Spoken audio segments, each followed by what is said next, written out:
Okay, magandang umaga, Sir Vic. Magandang umaga rin po. Ah, may konti na pong katanungan patungkol po sa love life po natin, no? Kung paano po doon nagkakaroon ng proseso, no? Paano po ang simulan niyan mismo?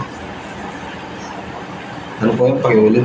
Paano kayo nagsimula ng misis mo na naging kayo? Sino misis? Mismo ang pangalawa.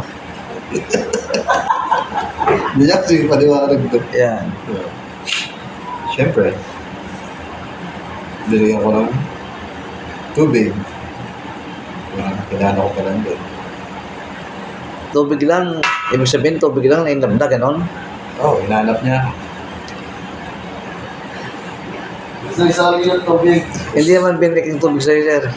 Hindi naman, sir. Ayun. Hindi naman yung tubig na yun, wala namang halong gayuma yun. Wala, sir. Lason lang. Seryoso. Paano talaga kayo nakakilala? Dahil sa isang basong tubig lang? Sinayawan ko, sir. Anong klase sa'yo? Kahit na ano. Ha? Kahit na ano. Kahit ano?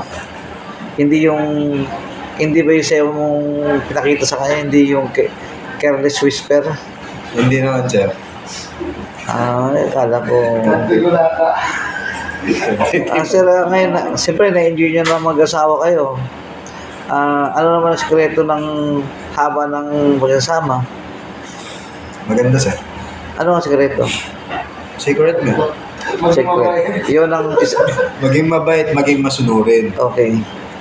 Kung may pupuntahan, pag nagpaalam, patay, hindi pwedeng umalis. Paano kung di ka payagan? Hindi nga pwedeng payagan. Ano ba importante? Ayaw niya pa rin.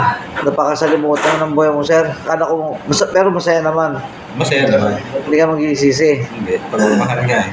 Pagmamahal. Ganun pala pagmamahal. Ngayon walang nalaman ang definasyon ng pagmamahal ay isang pagtitiis Masunurin. at pagiging masunurin. No. Okay, sir. Maraming salamat, sir. Sana pagpalain kayo ng kung may kapal sa inyong ugali na masunurin sa asawa.